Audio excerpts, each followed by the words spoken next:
I'm sure you guys respond to all types of, as we do, all types of carbon monoxide alarms, house alarms, commercial fire alarms, and so forth. So just a little bit about about me. I have a company started in 1985, located in Caldwell. I was on the former board of directors, member of the New Jersey Burglar and Fire Alarm Association, which is now called New Jersey ESA, former EMT and member of the rescue squad in Verona. I'm now a firefighter in North Caldwell. I also have 2 fire alarm licenses and a burglar alarm license in the state of New Jersey, which is a required item now. When I first got into the industry, in 1985, it was like the Wild West. Anybody could do alarms until about 18 or 20 years ago, where the state finally regulated it. So what we're going to talk about tonight, by the way, if I'm going too fast or you have a question, please raise your hand. I'd be glad to answer any questions along the way, and then we'll have time for questions and answers and stories and stuff at the end. Fire alarm history, we're going to talk about types of systems, conventional versus addressable. Types of detectors, conventional, addressable, line voltage, and battery. Control panel displays, resetting the alarm and after alarms, resetting the system after alarms, I should say. Preventing false alarms. And then question and answer at the end, like I mentioned. So fire alarm history, that red box on the table, that's a Gamewell fire alarm box. The first electromechanical box was actually invented in 1852, if you can believe that. It was invented by William Channing and Moses Farmer in Boston, Massachusetts. It was a box with a telegraph key and a handle in it. In 1852, Boston, Mass. was the first city in the United States to have a fire alarm box system installed in the city. And then in 1855, John Gamewell, which is a name you guys may know, especially the older guys, bought the rights to the company. He was from South Carolina. By 1910, he had 95% of the fire alarm box market. Now this is mainly for municipal systems. They would be on street corners, they would be on telephone poles and so forth. Believe it or not, this system's been around over 160 years, and there's still some towns that still use it. Little Falls for one, Teaneck, and Ridgewood are the 3 that I know of in the area that still actually have. Most towns have pulled their systems out in the advent of payphones and everyone's cell phones. So it's a costly system to maintain, but it's highly reliable, and it was a great system. So, fire alarm history. The first automatic alarm was invented in 1890. It was an electric heat detector. In 1902, we had a European, actually the first fire alarm was in 1890, but the first electric heat detector was invented in 1902. The first commercially viable smoke detector was on the market in 1970.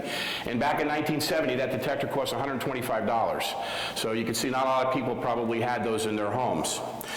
1993 was the first commercially available battery-powered carbon monoxide detector that was available on the market.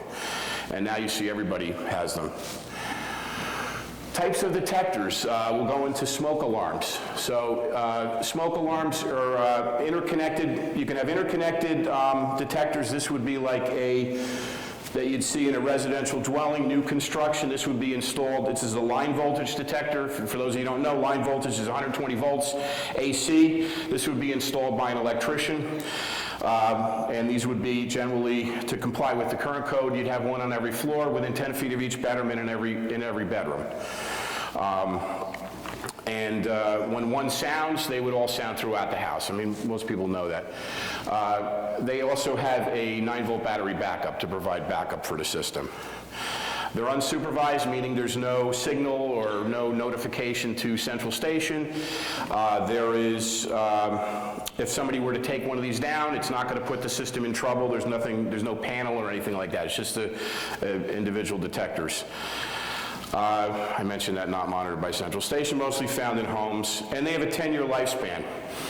Most of the consumer products, the line voltage smoke detectors and the battery detectors you find on the market, you can buy at Home Depot and so forth, usually have a date stamped on the inside that tells you when it was produced. So you know if it's over 10 years old. You know, we get a lot of these calls where we have false alarms on smoke detectors or CO alarms, and the first thing we do is pull it down when we go through the house with a meter and determine there's no problem, and you look at the date on it, it's like 8 years or 10 years ago. So it's that can be, it can go into trouble and cause an alarm, and then we end up responding. So these devices should be cleaned annually with either compressed air, or if you have a can of compressed air, some people have cameras, have the compressed air spray the lens.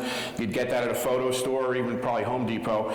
Or you could take a vacuum nozzle and just clean around suck around the outside of the detector where the openings are, and that would pull any dust and things, particles that get in there that can cause problems with the device. Now these are called smoke alarms, not detectors. A detector would be one that you'd use in a fire alarm system, and I'll go over the difference in a minute, but that's a smoke detector. Battery needs to be replaced annually if it's a line voltage detector, which would be a 9-volt detector. It's connected to the circuit breaker panel, so there's no fire alarm panel in the building. Generally, there's a circuit breaker that would be marked fire alarm. We don't always see that. Sometimes it's just on another circuit. It's not supposed to be. It's supposed to be on its own circuit, marked fire alarm. The way these reset, if it goes off, you basically have to clear the smoke away from the head. So you ventilate the room. If there is smoke in the room, open the windows and so forth, clear the smoke, the detector should reset. Some models have a button, a hush button on them that you can push. Worst case scenario, it's an interconnected detector. It could be taken down. It's just basically a quick disconnect on the detector. And that would stop it from sounding. There's also other detectors that are on the market. I'll use my laser pointer here. The Nest smoke detector, which I don't have on the table here, but Nest has a version. They have a line voltage version, 120 volt direct connect. They also have a battery version. Those are newer detectors. They can be networked together, so when one sounds, they all sound. They'll give you their combination smoke CO detectors, and they can give you a notification to your smartphone for self-notification. So they're not notifying the fire department, they're notifying the end user, which to me is kind of silly, but that's what it is. Different types of detectors. Really the two on the market in terms of smoke detection, there's photoelectric and ionization. The first slide, this is photoelectric. So the way it works in the detector itself, you have a light source on the left there that shoots a beam of light across the detector on the inside of it. There's also a light sensor in the center, which is at the bottom. When smoke obscures the beam of light, where you see on the bottom here, that ends up causing the detector to go into alarm. And when you have a certain amount of obscuration, that's what it's called, it will bend that light and cause the detector to go into alarm.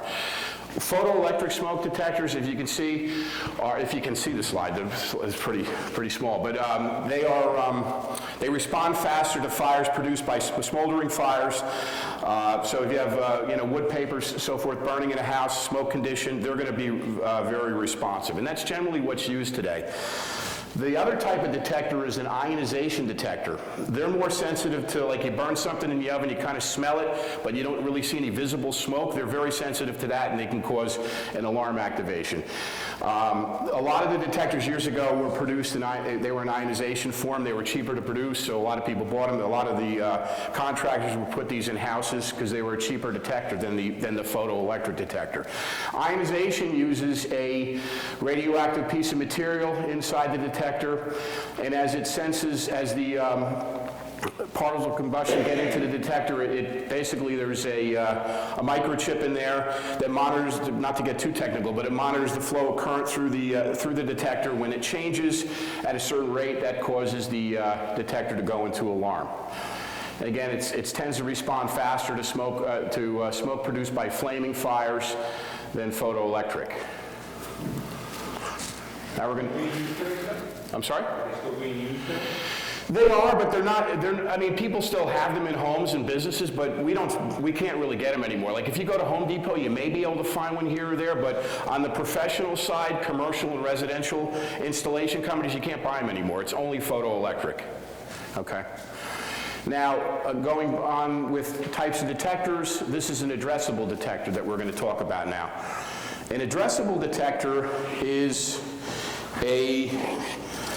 I'll pass this around. There's a detector that basically has, hence the name addressable, it has its own address built into the detector. So if it goes into alarm, you're going to know the exact location of that activation. So if it's in a hallway with 10 other heads, each one is going to be marked. Not only will the LED go on to indicate which one it is, but it'll also tell you on the fire alarm display on the fire alarm panel. So you'll be able to see the location of the detector. So if it goes into trouble, if it goes into alarm, whatever the case may be, you'll be able to pinpoint the exact location of the problem. Those are generally photoelectric. I mentioned that already. It's tied into the alarm panel. So that would involve an alarm panel like the one on the end there, that red box. That would be an addressable control panel. They're rated at 24 volts DC. It's not line voltage, it's low voltage. Generally, commercial fire alarms are 24 volts DC.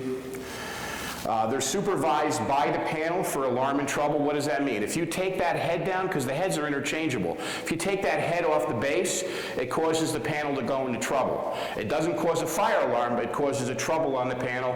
Signal would go to central station typically, or if it's a local account, it would sound at the panel, and then the building owner would be responsible for calling the alarm company to find out what's going on. But it wouldn't be normally a dispatchable event, because it's not a fire. These type of detectors are connected to the panel on what we call an SLC loop. An SLC loop is a signaling line circuit. So from that panel, we run a pair of wires around the building, whether it's mainly in a commercial building, and you can tie in along the way all these different devices. So you could put a heat detector in, a pull station, a smoke detector would all go on that 2-wire circuit, and each one would send information back to the panel, so you know exactly what's going on with all the different devices. And they generally, like most detectors, have a 10-year lifespan. They're typically found in commercial buildings, I said. The addressable detectors generally do not have a built-in sounder, so there's no sound that comes out of the detector when it activates. The red light will go on, it signals the fire alarm panel, and then you would typically have a horn strobe. So I'll pass this around. This is a horn strobe. I'm sure everybody's seen those. It's a visual and audible device that will activate in the building to evacuate the building. So you have a strobe that flashes as well as a horn that flashes. And it also, there's a rhythm to it. It's temporal code 3, which means that it's 3 blasts and then a pause, 3 blasts and then a pause. On that detector. And if it's an older system, some older systems may just have a constant buzz or something. But what I'm talking about, mainly current systems that are out there, that's how it operates. Triggers for smoke, they can also trigger on steam or dust. So if these are located in an area where there's a lot of steam around in the commercial application, or it's a very dusty environment, if they're not properly maintained, you're going to have false alarms. Conventional smoke detectors. A conventional smoke detector, this is this guy here. You have a red light and a green light on that. The red light indicates that it went into alarm, that it's in an alarm condition. The green light indicates that it is, it's either out of calibration or that it's normal, depending on how it flashes. They're photoelectric as well. They may be installed to be monitored by a central station to notify the fire department. This could be used, these are mainly used in residential, they could be used in residential or commercial. Generally, commercial systems, older commercial systems will use a conventional detector. Newer systems today, commercially, are addressable. If it's a real small system, like a windowless basement, it may have that type of system because you're only talking about a couple heads. If it's a larger system, you generally would find an addressable system. They're 12 or 24 volt configuration and 2 and 4 wire configurations. What does that mean? Sometimes there could be 2 wires coming out of the panel and the alarm is transmitted over that as well as power. If it's a 4 wire configuration, 2 wires provide for the power of the detector and 2 wires provide for the alarm circuit. So there's different configurations depending on how you do it. You're better off with a 2-wire detector if you can, because everything is supervised over that circuit. One of the problems that alarm companies that we see when they put these systems in homes and businesses, if you put a 4-wire detector in and you don't supervise the power on that loop, and let's say you have this thing in a house and an HVAC contractor walks up to the attic, tramps on a wire by mistake and breaks one of the conductors for the power, you're never going to know that that thing's not working.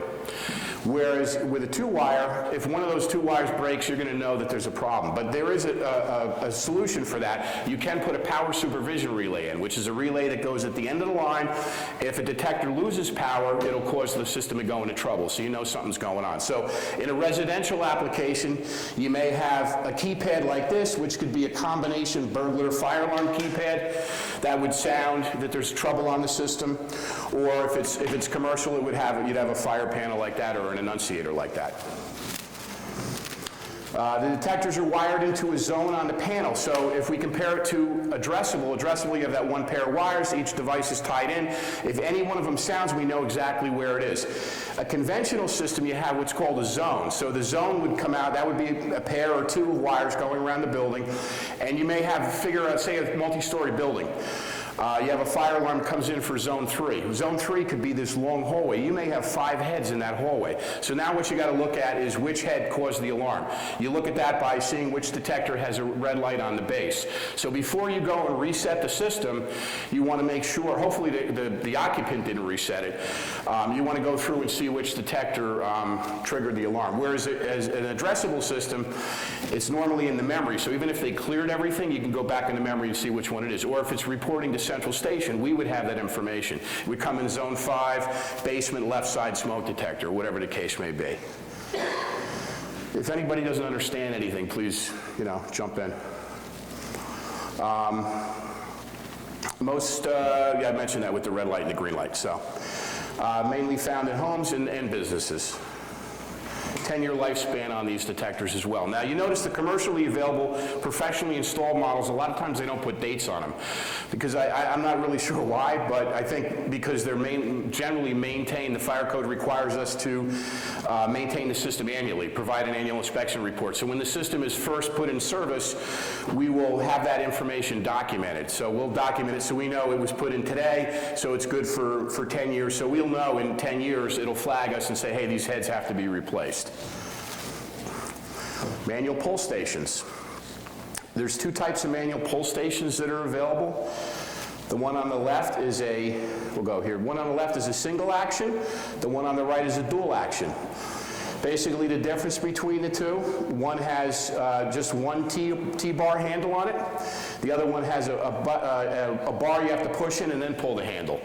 So the reason for one or the other is that if you're in the dual action pull station would be used more in high traffic areas where you're worried about somebody coming in contact with it and pulling it accidentally. You actually have to push your fingers in and then pull the handle down. Okay, these are key resettable, or they would have an Allen key on the top. The 2 that I have here, and I'll pass them around. This one here is an addressable. It tells you exactly where it is in the building. This is a conventional one. These are both key resettable. Generally, the key on that is the same key as the fire alarm panel. So if any of you guys are inspectors, if you have a Knox box on the building, generally some departments will have the key in there for the fire panel, and then now you did it. But they have the key to reset that. So, because sometimes we get calls from customers in a daycare, somebody pulled the pull station, they can't find the keys. We always leave an extra set of keys in the fire panel, but generally that key's in the Knox box too. So if there is a fire department response, they can go and they can easily reset the detector. Now, also, brake glass rod. What is that? That's a rod that basically goes in here below the T handle, And that, they used to be made of glass. Most of them are plastic now for safety reasons, but that puts some tension on the handle, so it's not that easy to pull open. So when that pull station is activated, it's going to pop that or break that rod in half, and it's got to be replaced. I mean, you could put the station back in service without the rod, but you want to get it replaced by the alarm company. Stopper covers, I don't have a picture of it here, but you've probably seen these. Stopper covers are basically like a plexiglass or Lexan cover that goes over the pull station. We use them a lot in daycare centers, because kids love to go up and, hey, what's this, and pull the pull box. So the stopper cover goes over it, you lift the cover, and then you pull the pull station. It's less likely to be activated.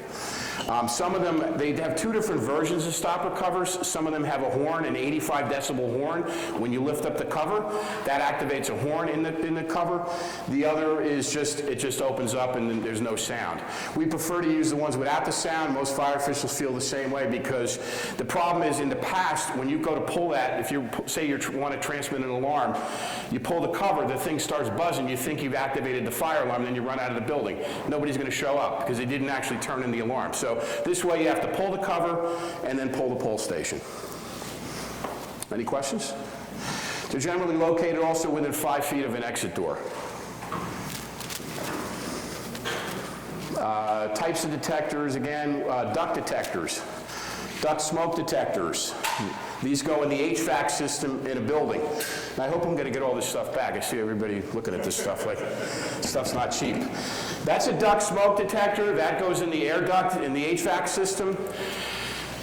It's 12 or 24 volts. It can be found in the supply or the return of an HVAC system that's over 2,000 CFM. Okay, so what does that mean? How does it work?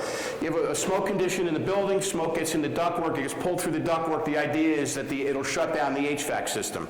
Now, code, it says that it should shut down the HVAC system and cause the fire panel to go into a supervisory condition, which means we're not going to dispatch the fire department. However, some AHJs interpret it differently, and they'll say they want it to trip the fire alarm. So we program it both ways to accommodate the AHJ. So if the fire alarm, if there is smoke in the ductwork, it'll shut down the HVAC system, alert the panel, and also dispatch if that's what's necessary, and trip the horn strobes. This guy on the top, this red plate, some of them come in white plates. This one happens to be red. This is a remote test switch.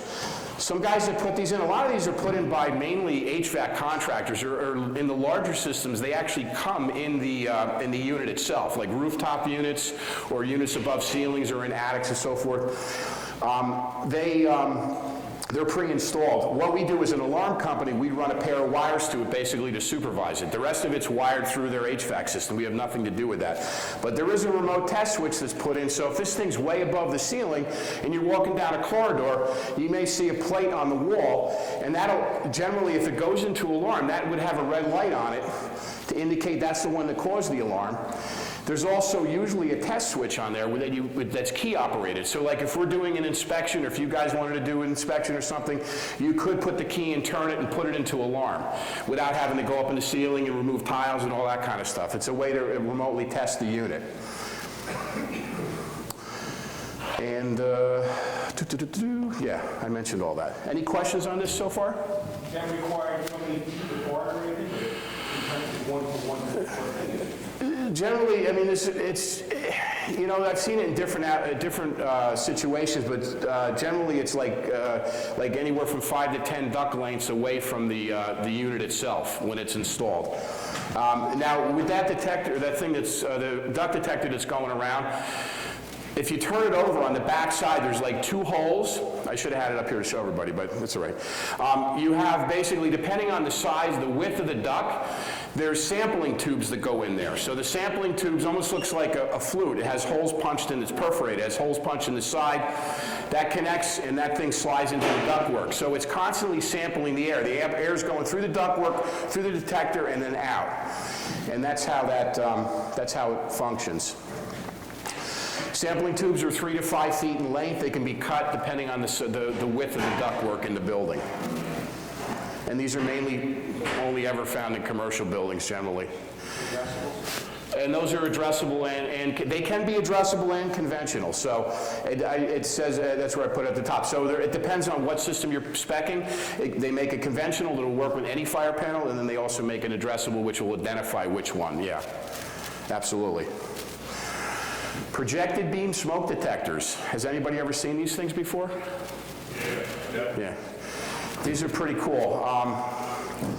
These are projected beam smoke detectors are generally used in places of assembly like churches, auditoriums, gymnasiums, places where it's not practical to put smoke detectors up on the ceiling.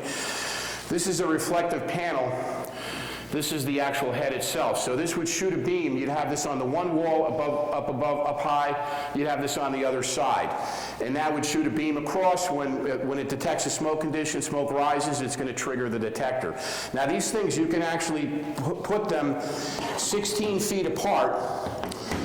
They can be, they'll do a span of 16 feet wide up to, I think it's 320 feet or something. Let me see, I have it in here. So high ceilings such as churches, gymnasiums, auditoriums. Yeah, 16 by 128 feet is the specification. So you can go pretty long distance in a building.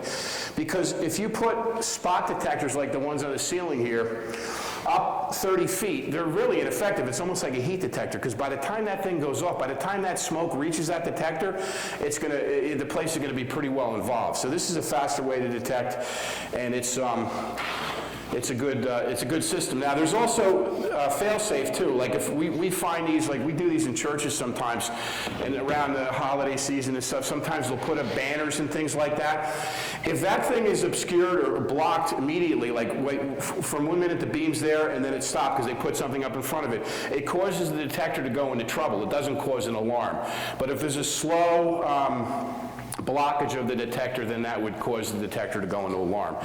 That device on the top, that can actually be pivoted up and down. It's locked in place now, but if you have to pivot it up or down, this is a great improvement over the original one. The original one, you needed 2 of those units, one on either side, so you had to run a wire to each side. It was a pain in the butt for installation, but these are nice now because you just have to run the wires to one side.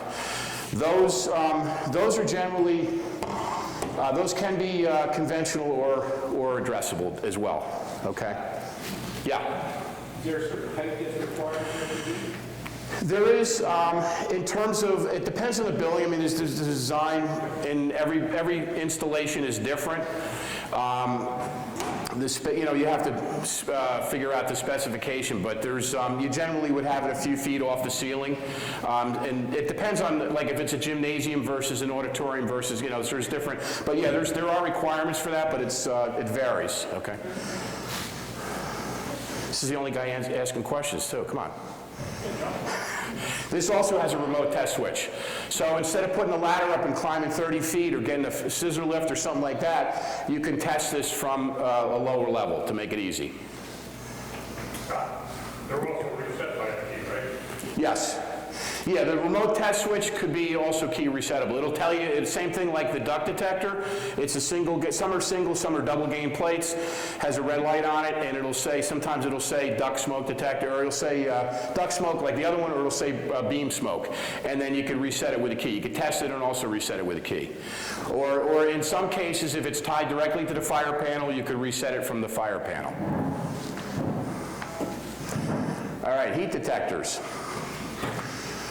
These can be addressable or conventional. They are, I know the type is small, I'm sorry. You can have fixed temperature, or which is a fixed temperature model would be rated at 135 degrees or 197 degrees. 135 degrees detector you could put in a garage, in a kitchen, in an area where, basically you're put in an area where you can't put a smoke detector because of the environment, okay? You have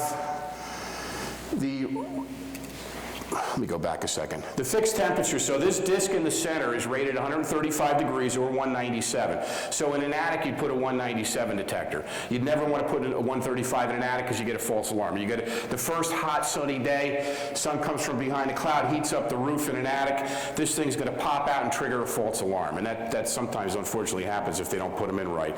But this disc pops out. This is a non-restorable detector. What does that mean? You have to replace it. So if this thing ever gets damaged from either from a fire or from high temperature, it has to be thrown out. You got to replace it with another one. It's a mechanical device. There's no current going to it. It's not something you have to power. And you have the 197 I mentioned, which is the other guy here. That's used in higher heat conditions where you maybe have a boiler room that's really hot or an attic, and this would be used in other locations. I can pass these around if you want. Yes, sir. If those are triggered in fault, they still have to be replaced? If it doesn't, I'm sorry? If they're triggered by accident or like by fault? Yeah, if it's triggered by mistake, like let's say even you could test, say a hairdryer hit or something. If that disc pops out, you've got to throw it out. It's non-restorable. They're not that expensive, but yeah, it has to be replaced. So even if it was a false alarm or a false event, it still has to be replaced. The other model is a rate of rise. Rate of rise detector, now you broke it. Not so good. The rate of rise detector will detect temperature and rise in temperature at 10 degrees in 60 seconds. It'll look just like that. So in an area where you have like a flash fire or quick fire, this thing, the temperature rises very quickly, that will detect that and trigger the alarm. That is restorable. So once the temperature comes back down, the detector will stabilize and reset. You can get a combination fixed temperature rate of rise. So generally when we're doing commercial and residential structures, we'll use a combo detector. Combo, if we're doing heat detectors, we use rate of rise and fixed temperature. The only time we're not going to use that is in an attic. It's only going to be a 197, because otherwise on a hot day, again, the attic heats up, and boom, you got a false alarm. Scott? Yes, sir. Yeah, years ago, I guess when they first came out, we were in our public works truck, I remember it was a cold winter day, and all of a sudden they went and opened the garage doors. All of a sudden the temperature dropped drastically, and all such a deal. That was years ago. Yeah, it could be, depending on the model and how old it was and stuff. That's a possibility. If there was a rapid change in temperature, that could have been been an issue.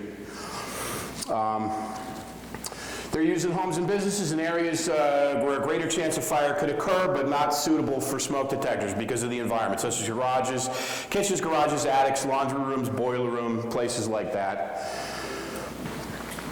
They're non-powered mechanical device, and they can't be painted.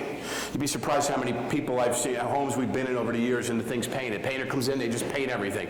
Most of these say right on the detector, especially the heat detector, says do not paint. But if you do paint it, you got to throw it out and replace it with another one. Because the problem is you paint the damn thing, and it basically puts a layer over that sensor, which is going to take that much longer to trigger. So it may not trigger in time, it may not trigger at all. So that's a problem. So it can't be painted. But they still paint them. These have a 15, according to NFPA 72, they suggest heat detectors be replaced at 15 years. Smokes are 10, heats are 15. The temperature rating for the detector is usually printed on the side, sometimes on the back. Some will say 135, some will say fixed in rate of rise, some will say 197. And we talked about the 197 degree detector. And again, those can be addressable or conventional. If they're addressable, that would be this guy here. I don't have a base for it, but this is actually an addressable heat detector. So this detects up to 135 degree. This actually can be reset. So if you had a high temperature in a room, this thing would trip. They also make one that's 200 degrees. This can trip, and if you look on the back, you can't see it from here, but the guys up front, there's a code wheel on here. That's how you actually code the detector. So if that's going to be zone 52, you just turn the little knobs in there, and that makes it zones 52. So if it comes in as an alarm zone 52, you know where it is. It says second floor, bedroom, or attic, or whatever. Yes, sir. You said the heat detectors aren't powered, is that correct? Right, I mean, they're connected to the fire panel, but they don't require power. They're connected to the alarm circuit, so basically they're going to short. They're going to short the panel and cause it to go into alarm. But it's not like a powered device. Like a smoke detector has to have 12 or 24 volts going to it. Yeah. That's correct. You got it. You got it. This is now we're on to carbon monoxide detectors. Carbon monoxide detectors can be addressable, conventional, plug-in, or battery, okay? They generally have, I wrote here, they generally have a 10-year sensor life. It really is up to the manufacturer. Most of the newer detectors that are coming out now have a 10-year sensor life. Okay, when they first came out, some of the detectors we use have they came out, they were 5 years, and then they switched, and I'll go on this. You can pass it around. This is a detector here. So this is a professionally installed detector. This is made by System Sensor. This would be something that would be tied into a fire alarm panel, either in a house or in a commercial building. And this is a conventional model, but it can be you can make it addressable. It has a hush button on it, and it also has an LED to indicate an alarm and an LED to indicate normal condition. It'll basically flash green, so you know it's functional. If you pop the cover on this, it'll tell you the date code right on the inside. Okay. But the first ones that came out, that first series, were only 5 years, and then they improved the technology. The problem is that a lot of the business and homeowners think it's like a scam. We're trying to scam. We got to replace them. You know, now it's 10 years. Before it was 5. You know, but that's just the way it is. It's just the way the industry is. It uses a electromechanical sensing technology that senses carbon monoxide in the air. Okay, it'll go into alarm, or what it'll put it into alarm is 70 parts per million of carbon monoxide or above. So you get 70 parts per million or above, it puts the detector into alarm. This particular detector that I'm showing you has an 85 decibel sounder. So typically, it doesn't trigger the fire alarm system. If it's used residentially, it'll sound at the detector itself. It'll trigger the alarm and notify the fire department if it's a monitored system. If it's a commercial system, it would trigger the panel, but it wouldn't sound the horn strobes. Generally, on a carbon monoxide event, we're not going to trigger the fire alarm because it's not a fire alarm. It's a carbon monoxide event. We would still dispatch in most cases, but it has its own sounder. Also, on the I'm getting ahead of myself. It can be a local alarm, or it could be monitored. And then we have combination detectors, carbon monoxide and smoke detectors. So I don't have a battery version up here, but they make them in battery version. They make them in a, They make it in a low voltage version, battery version, a plug-in version. But this guy here, colors don't match because the manufacturer changed the colors. They went from this Belgium gray to this white, so now it's mismatched. But basically, this is an addressable carbon monoxide and smoke detector, and it's sitting on a sounder base. So this head does not trigger on a fire alarm activation. It triggers the fire panel, horn strobes go off in the building. If it detects a carbon monoxide event, it actually sounds the sounder that's built into the base. Okay, yes, sir? What is the threshold for carbon monoxide? For it to trigger, 70 parts per million. Generally, it depends on the manufacturer, but generally, the ones I'm going over are 70 parts per million. So you're saying there's no industry standard then, or federal standards? Federal standard says, X amount you go for. It would be, I believe it's UL, and that's actually referenced in 731? I guess there's a code by NFPA under carbon monoxide detectors now. It's generally 70 parts per million, so. Yes, sir. Is that the same mouse now that there's a portion of the commercial buildings that have the CO detectors in them now? Same setup, or they give a little more leeway to commercial buildings? I'm sorry, what is the question, John? The now commercial buildings that have CO detectors in them in New Jersey? Yeah, the code changed, so in New Jersey, if you have an existing structure, you can put in a, correct me if I'm wrong, you can put in a, either a plug-in or a battery-powered carbon monoxide detector, and you be in compliance. If it's new construction, it has to be hardwired. I don't believe it has to be monitored, but I think it has to be hardwired. It could be line voltage or, but it has to be hardwired. But if it's an existing structure, you can just put a battery or a plug-in one in. That wasn't the question? No, the level-wise now for commercial buildings, same as... parts per million, you mean? No, it's the same, yeah. It's the same detector, so, you know. But there never used to be a requirement for that before, so. 10-year, these are, on the battery version of the detector, it's a 10-year battery. The code also requires, like, battery-powered smoke detectors that you put in now, you'll find that you can't get replaceable batteries. They have a pull tab now, so when you put up that battery-powered smoke and carbon monoxide detector or just smoke detector, it has a 10-year battery. You pull the tab and that's it. After 10 years, you have to throw it out. There's no replacing a 9-volt battery or a lithium battery or anything like that. The code requires it be a sealed unit now. The only difference is, or the exception to that, is line voltage. If you have line voltage smoke detectors, which are put in by an electrician in new construction, they're still allowed to have a 9-volt battery for backup. And they're a pain in the butt, those detectors, because we always get called on them and it has nothing to do with us, and they always go off. There's a distinctive notification in a dual element detector, carbon monoxide versus smoke. Temporal code 3 would be for a fire alarm activation, so 3 bursts and a pause. Temporal code 4 is for carbon monoxide alarms. Now, most of the residential models, they'll keep it simple. They'll generally do a voice tone. They'll speak in a voice and say carbon monoxide or get out of the house, whatever, in between the warning tones. Generally, they talk to you because in the middle of the night, you're not going to you're going to really sit there and count how many beeps, 3 versus 4. Oh, it's carbon monoxide. You're not going to. That's why they make it simple. So exactly. They're found in homes and businesses. Any questions so far? All right. We're going to talk about combustible gas detectors now. They can detect natural gas or propane. This is a commercial unit. It can be put in a house or a building. And this detects either a natural gas leak or a propane leak. The one on the top here is the one that I'm passing out around. The one on the bottom, that's hardwired to an alarm panel. It could be a combination burglar and fire panel in a residential application, or it could be tied to a commercial fire alarm panel. The one on the bottom is a plug-in or a battery unit. This is made by Kidde, and that is a standalone unit that will sound, and it'll alert you whether it's one type of emergency or another.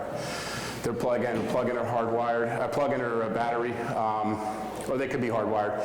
Used in homes, retail stores, office buildings. They have a 10-year sensor life as well. Okay, horn strobes. We talked about that a little bit before. Yes, John? Those gas detectors, are they usually methane because you have to wipe out traffic and store gas now?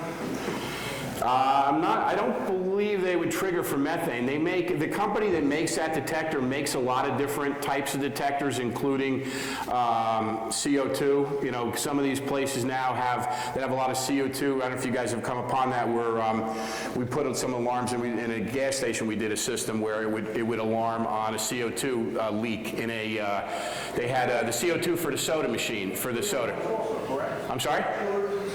Chillers, any of that stuff. Yeah, there's all types of detectors, and they now require that some of that stuff be alert you. And also, there's companies that have these places like a spa where you go in and you take your clothes off and you go in this tank and it freezes or whatever. That is, what is it, nitrogen, I guess. They require detectors for that. They make detectors for that as well. So you can get a detector for anything. Yes, sir? They stock the explosive gas detectors also with carbon monoxide, right? It depends. That one, no. That just does. That's a single type of detector for natural gas and propane. They do make the one I just. Let me go back. We've been required to call off for sale of houses. Yeah. Local ordinance, but close to the one in the city, the first alert. Yeah. The Honeywell combinations. Yeah, the Kidde, they don't make one in a professionally installed hardwired model, but yes, John, in the battery version, they make a combo. Yeah. One in my living room. I have a gas fireplace in the living room, so horn strobes. They're connected to either a conventional or addressable fire alarm panel to alert the occupants to evacuate the building. They're located throughout the building, hallways, offices, classrooms, etc., depending on the type of structure. Strobes are usually located, there's a difference. This is a horn strobe. The strobe looks the same, it just doesn't have a horn sounding element in it. So horn strobes would be in all the common areas, and you'd have one outside the building typically. Strobes are mainly used in bathrooms and conference rooms, things like that, where, and you may say, what do you put them in a bathroom for? The reason for them in the bathroom is to comply with ADA. Americans with Disability require that there be a visual indication of a fire in a building, and that's where this would come into play. They make these, I only have this picture, but they make this version in a ceiling mount and as well as a wall mount. They also make them in white. We generally install red. No, that's what it should be. But in certain cases, you could put a white one in as well. It does the same thing. Sprinkler monitoring and supervision. Water flow switch, this one on the left, this device on the left is made by Potter Electric Signal. This is a water flow switch, and basically what it is a paddle. There's a paddle on the bottom, and this would basically be connected to the riser or the water source coming into the building. If a sprinkler head opens up, sprinkler pipe gets broken, or sprinkler head opens up and starts flowing water through the pipe, this guy right here, this flapper valve, basically will flop forward. There's a delay that's on this device, like 60 seconds, and then it would trigger the fire alarm system as a water flow alarm. So whether you have a broken pipe from a temperature issue in the wintertime, or you have an actual sprinkler head opening, whether it was damaged or actually triggered from a fire. Now, despite the movies, I'm sure you guys know this, but I mean, you see in the movies, and I always laugh, you see the one guy sets off the head in the bathroom to get out of escape the building or whatever, and all the heads go off. It's ridiculous. I mean, it never happens. Only the head that triggers that's triggered by heat will activate. It doesn't trigger the entire system. So, a tamper switch, this is this guy right here on the left. Tamper switch is used to supervise the gate valves or any kind of shutoff valve. So if you had a case where you want to make sure the sprinkler system is properly maintained so it's ready to protect the building from a fire, if somebody shuts off the gate valve, which is the water supply to the building or the water supply to the sprinkler system, you want to know about it. So if you shut the valve, it'll cause a supervisory signal. So what does that mean? Generally, the occupant, the owner of the building would be notified. It would cause the panel to go into trouble. And but that's not a dispatchable event. Just a water flow alarm would be dispatched to the fire department. Elevator recall. Used to move the elevator car to a safe floor in the event of a fire, okay? There's three modes of operation. There's primary, there's secondary, and there's the fireman's hat. So primary, Brian, I'm sorry, did you have a question? Yeah, can you just go over the different colors of the fire sprinklers? Yeah, I don't know what they all are, but the sprinkler heads have a little like jewel-like device in there that is set for a specific temperature. So generally a sprinkler head will trigger at 160 degrees. But there are ones for different applications. I don't know what they all are, but they are different color codes. So if you look at the sprinkler head, I would have to put that in another slide. I don't really know, but I know that the one, like usually it's like a reddish, it'll trigger at like 160. But they have all different temperature ranges depending on the application, okay? So elevator recall, primary brings the car to the second floor. So yes, sir? In fact, the flow switch you mentioned. Yeah, please. I will explain why there's a delay there. Say again? You mentioned there's a delay on the flow switch once it gets activated. Yes, there's a delay. They call it a retard, which is probably not a proper word, but that's what they call it in the sprinkler world. And it delays the system from triggering. The reason for that Brian brought up is that if you have a surge of water, let's say they're doing you're flushing hydrants in a town, or you guys are flowing water with an open hydrant, that can cause the water to flow through the building, cause this to falsely activate. So by having that delay in there, that would, in some cases, prevent it from triggering a false alarm. Good? Everybody understand that? Okay. So, again, primary mode, you got a fire on the first floor, brings the car to the second floor. Secondary mode, if you have a fire on any other floor, it brings the car to the first floor. And fireman's hat, not all elevators have them, but the newer ones you'll see like a little, where the button is to get on the elevator, generally there's a little symbol, it's either like a Maltese cross or a fireman's hat, and that actually lights up. The purpose of that is that if there's a fire, there's a smoke detector generally in the top of the hoistway. If there's a fire in the hoistway, it'll cause that fireman's hat to trigger. And then we would normally, if it's monitored, it would be a central station fire alarm, smoke detector, top of the hoistway. And then you see that fireman's hat flashing. That indicates that there's a fire in the hoistway. It's not just there for show. I'm sorry? No, that doesn't, but shunt trip does, and I'll go over that in a second. This shows the elevator recall, so you see the elevators on the alternate floor now. But if it's on the first floor, if it senses smoke on the first floor, it takes it to the second floor. If it's any other floor triggers, it brings the car down to the first floor. Okay, now, shunt trip, you may or may not know about this. Shunt trip is if the elevator shaft is a sprinkler, if the building is sprinklered and you have a sprinkler head in the elevator shaft, shunt trip will come into play. What that does is that if there's a fire in the elevator shaft or the machine room for the elevator, it will basically, we put a we put a heat detector within 2 feet of a sprinkler head in either the machine room or the each sprinkler head in the elevator shaft or the hoistway. If there's a fire in the shaft, that heat detector pops because it's 135. That'll pop before the sprinkler head, and the idea is this breaker here will shut the power off to the car in the elevator.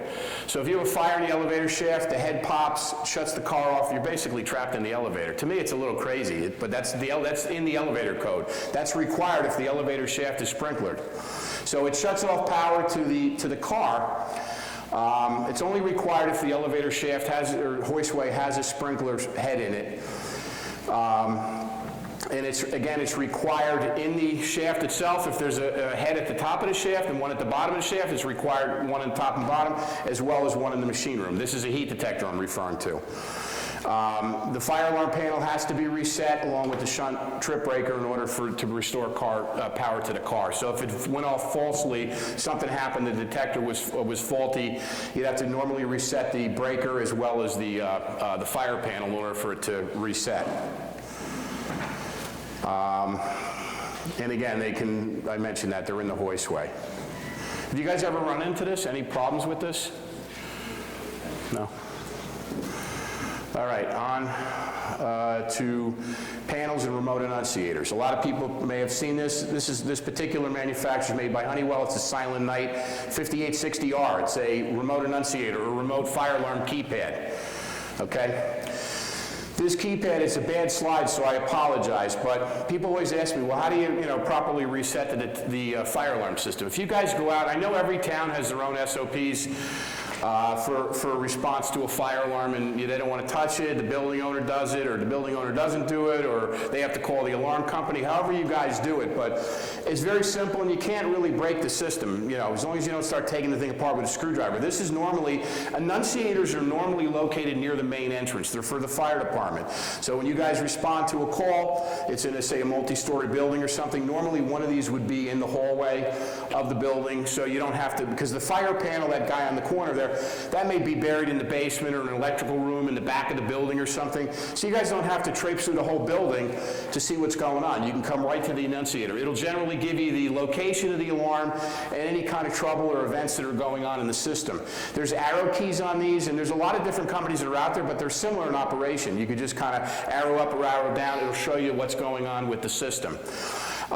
If you have to reset the system, or I should say, there's two ways to do this. There's a reset and there's a silence button. You're in the building, you've determined it's safe, there's no fire, okay? You determine it's the head on the second floor, somebody was taking a shower, whatever it was, in an apartment building or something. There's a button on there that says silence. All you have to do is push the button that says silence, and that'll silence the system. Now, if the alarm company locked this out, you may need a code, but then it should be their responsibility to write the code right on here. On this particular enunciator, there's also a keyway. So again, what we do is we'll usually give a key to the building owner, or they'll put it in the Knox box if there's a Knox box. So this key would basically turn, and then you don't need any codes to operate this. You just push silence, you push reset, one button, that's it. But if you do push the silence button, it says enter code, you better have the damn code on the keypad. I mean, that's what we do. So otherwise, because otherwise you can't reset it. So it's silence. There it is. Silence button silences the alarm but doesn't reset the detector. So if you're not sure what's going on but you want the noise to stop in the building, you can push silence, walk around, find out what's going on. Once you determine everything's safe, you know what it was, what caused the alarm, you can push the reset button on there. Is this thing working? There you go. The reset button on there then basically drops power to that smoke detector or that device, recycles the panel, brings it up in normal. Now, if you had a case where you got a building filled with smoke, and you go and hit reset, and there's still smoke lingering around, it's going to resample the air and then dump the fire alarm again. So you want to ventilate the place first, clean it out, make sure it's good, and then hit reset. This is an LCD display. I basically covered that, and again, it's in the lobby. There's also an annunciator, like with this particular system, this same annunciator is located on the fire panel. That's usually most panels are like that. So if you don't have an annunciator in the building, it's wherever the panel is, that's where you would reset it. Sometimes you have to open the box, sometimes it's right on the face of it. But if the buildings that have this, they'll have this here, and then there's still one on the panel itself. So you have two different options. Went over that, blah, blah, blah. Okay, now, this old guy, this is a Firelight Sensiscan 1000. This is probably 25 years old. This is a conventional fire panel. There's still a lot of these out there. This has a locked box. There's a plexiglass shield in the front here. You'd have to open it up, and then you have access to the keys. There's no code, there's no display. This is the type of system where you'd have zones. So you'd have this particular system, each one of these LEDs, one is alarm, one is trouble. That's a zone. So that's 1, 2, 3, 4, 5, 6, 7, 8. So you have 8 zones in this panel. And then these lights over here indicate low battery or AC failure or whatever the case may be. So if you've determined it's zone 1, you go up and zone 1 says 3rd floor hallway. You check the hallway, okay, hey, it's this head here. Once you determine what it is and it's okay, you come down to the panel. There's a button there that says silence, or a button that says reset, same kind of thing. It's not as fancy. It doesn't have a display. It doesn't have any kind of memory. It's not intelligent like the addressable system would be. Okay, but there's still a lot of these out there in buildings.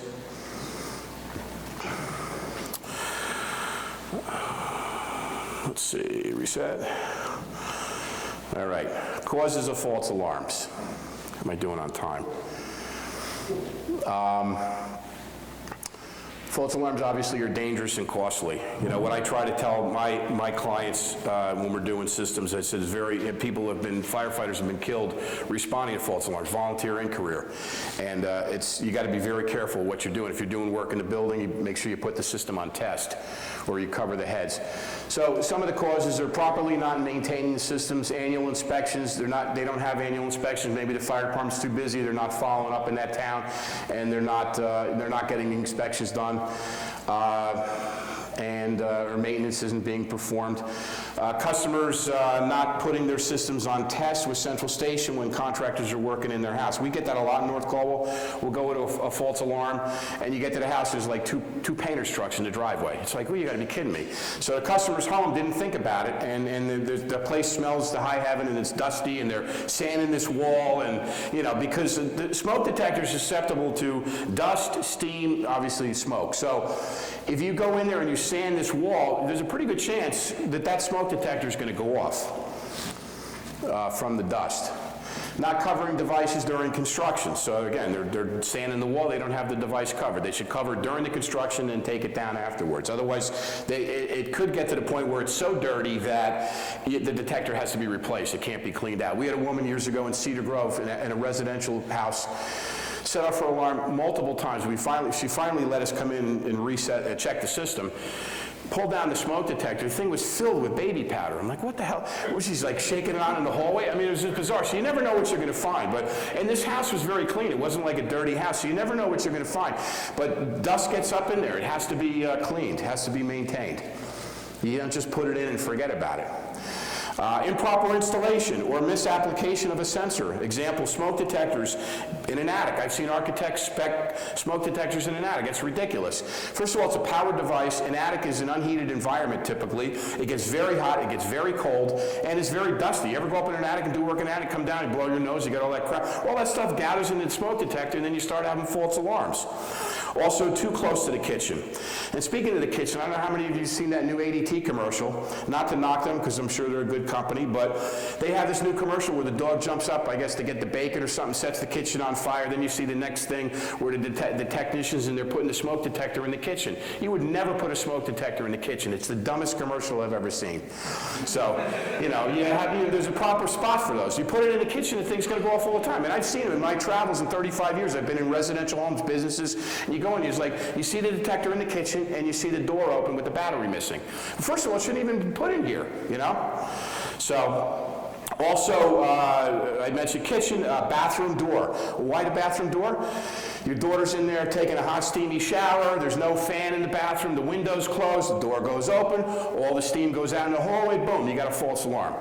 And of course, or too close to an HVAC register. Sometimes those can cause false alarms from too much air velocity going past them and getting dust in there.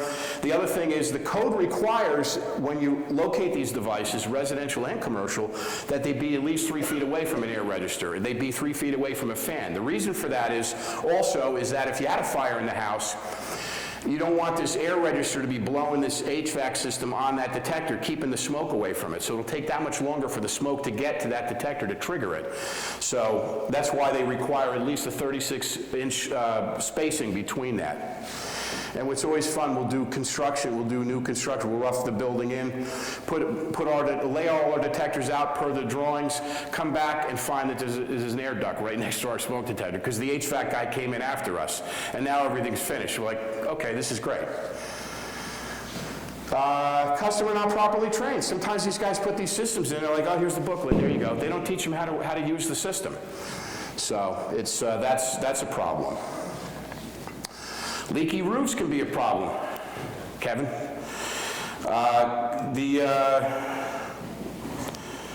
Cause false alarms. So basically, you get a leaky roof, water will find its way down the wire, and then all of a sudden it'll go into the detector and cause a false alarm. So if you ever have a scenario where you're going to a commercial or residential structure and it tells you the location, you can't find it, there's no lights on it, you may want to consider taking the head down, because we've been on calls like that where you take the head down and all the water leaks out of it because there was a leak in the roof, or the HVAC system in the house, the drain clogs, the pan overflows, and you get water in the attic, it finds its way down the wire, and boom, it triggers the fire alarm.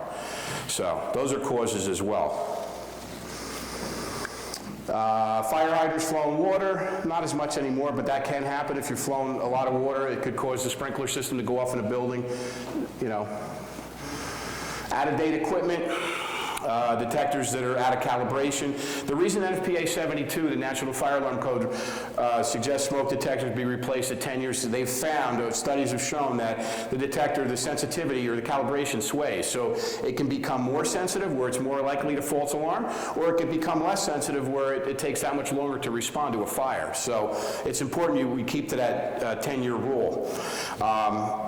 We have the newer systems have a way to test the calibration. So when we're doing an inspection, we're not just spraying smoke and test smoke into the head. We can also check the calibration on the detectors to make sure it's within the factory limits so it's going to respond properly. If it's out of calibration, then we replace it with a new head. Stopper cover's not being used, but in cases where you have schools, daycare centers, high traffic areas, gymnasiums, sometimes you'll see the guards over the pull stations, but stopper covers are the same kind of thing. You get a basketball, hits the thing, it pops open, and then you get the fire department responding. So those are problems, but it can be easily solved with the stopper covers. Smells and bells, cooking mishaps, burnt food, or unattended cooking. We've had calls where we go, I'm sure you all had it, you go to the house is filled with smoke, there's a frying pan on the stove, there was something in it at one point, and nobody's home, and the whole house is filled with smoke, and they're like, what happened? So that'll cause, the detector did its job, it responded to the smoke condition. It's really education. It's educating the end user, whether it's a commercial end user or a residential end user. You know, this just gives you an example. This is one of our installations in Summit. This is a commercial addressable fire alarm panel. This is a fire alarm terminal cabinet. Basically, it's a fancy name for a splice box. And then these modules here would monitor different things. This is an addressable module. We didn't really talk about these. You guys aren't really going to get involved in that, but an addressable module could monitor a device like a flow switch or a tamper switch or something like that. This particular panel has an annunciator in the lobby, but this is in the basement of that building. You can see the face of it has a 3-line screen, and it's got buttons on the front of it, and there's a key right in the lock there.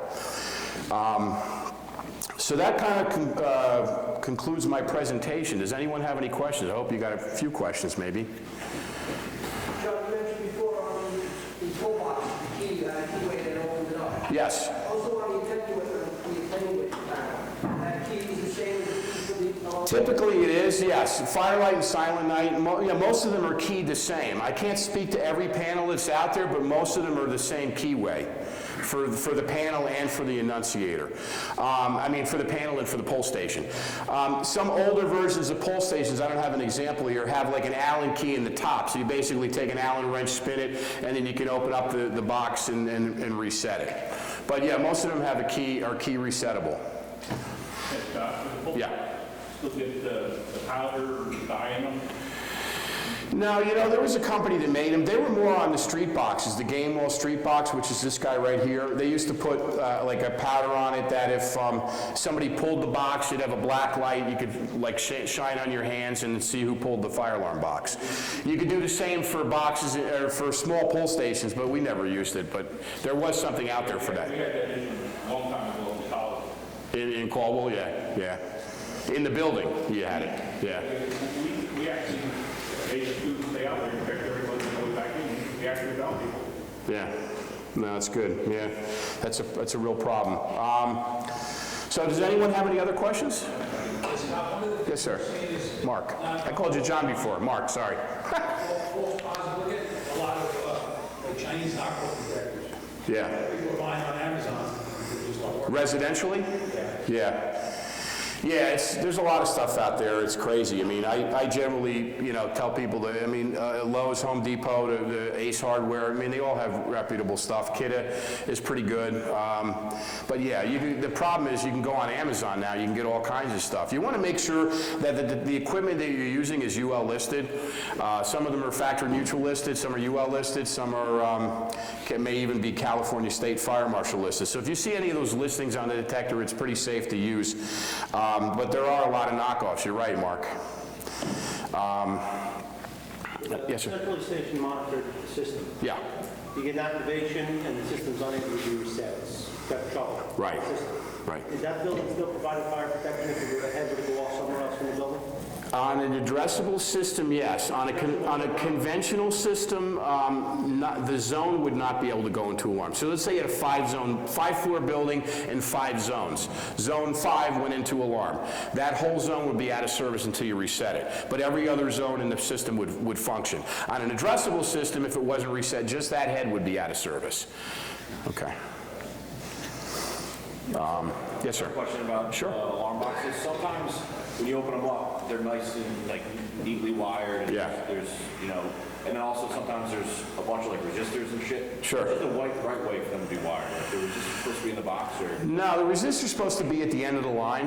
That would be in a conventional panel. In an addressable panel, you have the SLC loop that has all the detectors tied into it. That doesn't use a resistor. The horn strobes, though, do use a resistor. What is a resistor? It's a little device that goes at the end of the line. So let's say the fire panel's over there. I put X amount of devices in. The last device is on that wall. I put a little device on the end of the line. It's called a resistor. It basically, the panel looks for that resistance. It looks for the value of that resistor. And that's how it supervises the circuit. So if the head is removed or wires cut or something causes the panel to go into trouble. They shouldn't be in the panel. They should be out in the field. You see a lot of that in burglar alarm panels and stuff where they're in the panel. But yes, sir. Yeah. Did I answer your question? I'm sorry. I was just curious if those panels for that system is wired incorrectly. is there an issue with? I mean, they could return the circuit back to the panel and put the resistor in the panel. That's not something we normally do, but it's possible that it could be wired correctly. It's just the resistors in the panel instead of out in the field.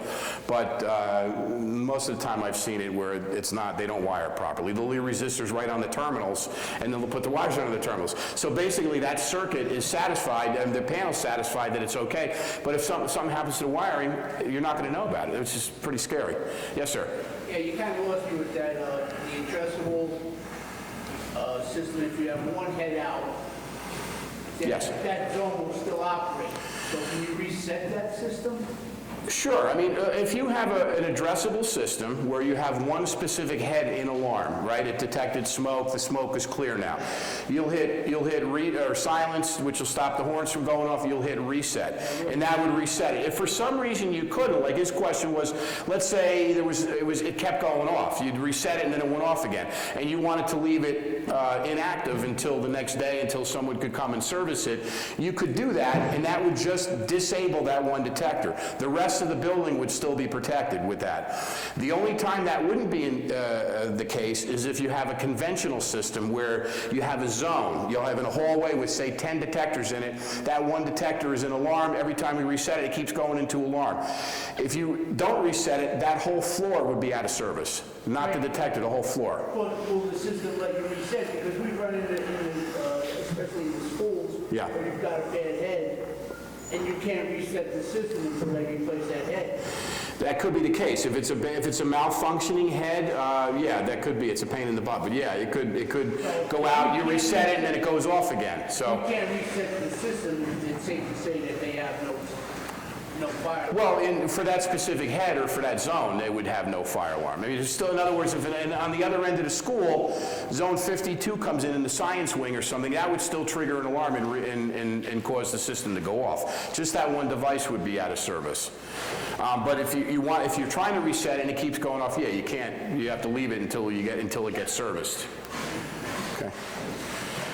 Guys and gals, any other questions?